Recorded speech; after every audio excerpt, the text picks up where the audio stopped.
Cocaine Bear is directed by Elizabeth Banks and stars Kerry Russell, Alden Ehrenreich, and O'Shea Jackson Jr. An oddball group of cops, criminals, tourists, and teens converge on a Georgia forest where a huge black bear goes on a murderous rampage after unintentionally ingesting cocaine. If the title alone does not sound amazing to you, you will not like this movie. I will be forefront with that.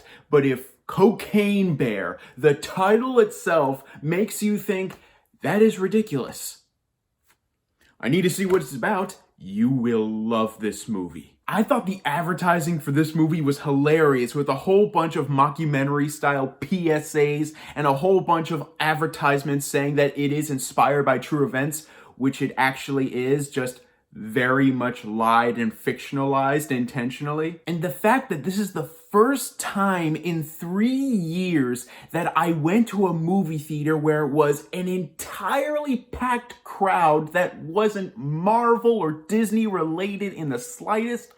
It was the perfect environment. They were clapping, they were cheering, they were just loving every single second of the ridiculousness of this movie.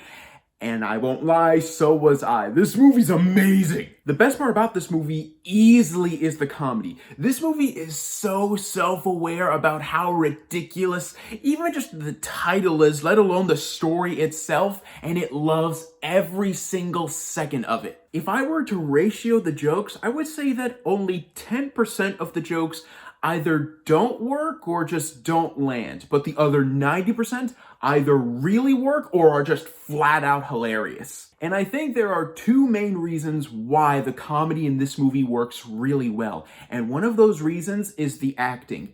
Everyone in this movie is fantastic, and they have such amazing chemistry with each other. You can tell that behind the scenes, the cast and crew just had a ton of fun making this movie. There is literally a 5-minute standoff scene with a whole bunch of characters without the cocaine bear, and I was invested in every single second because these actors had such amazing chemistry that even with writing that isn't the most funny, I will admit, they sell it completely. I legitimately could have watched an entire movie with every single character in this film without the cocaine bear and still would have loved it. The characters, the acting, and the chemistry is that great and that funny. And the other thing that makes this movie really funny is obviously the cocaine bear itself. The effects used on it are not really the best, but to be fair, that kind of works. If the effects for this bear were really good, it wouldn't have landed as well comedically. But because the effects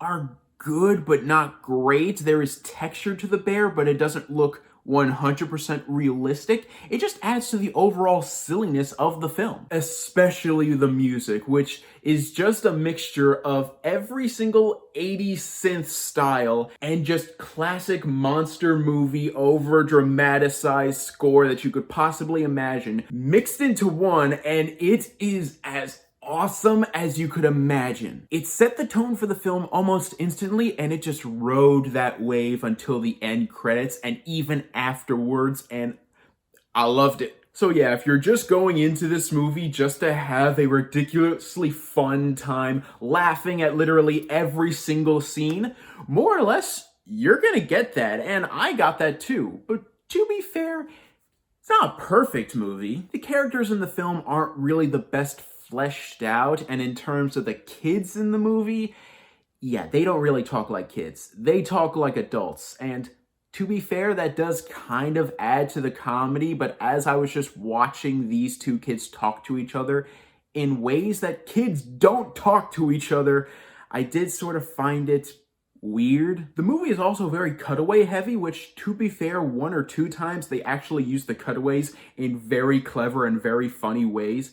But at the other times, it just feels random, and at some points, the cutaways feel like they had a scene that they filmed, but realized they didn't have the runtime to fit that entire scene into the film, so they just mentioned it and then used the cutaway as a way to include it some way. And the last third of this movie that takes place entirely at night is so dimly lit that I had to squint to see everything that was going on. For like the first 2/3 of the movie where the film is entirely in daylight, it looks looks really well shot and it looks kind of beautiful along all of the wood landscapes. But once we get to the last third and it's at nighttime and you really have to squint to see what's going on exactly, it doesn't really work. But overall, yeah, what am I doing? This movie's fun as hell. What am I complaining about? The chemistry between the actors is fantastic, the writing is clever, the music is fun, and the movie rides this wave of intentional silliness like a pro. The characters aren't the best defined, and the last third is too dimly lit to enjoy, but those few flaws pale in comparison to just how entertaining this film is as a whole. From beginning to end, I just had a really good time overall with this movie, and being in a crowded theater for the first time that's not a superhero movie for a while, it just added to my enjoyment of the movie overall. I'm going to give Cocaine Bear an A-.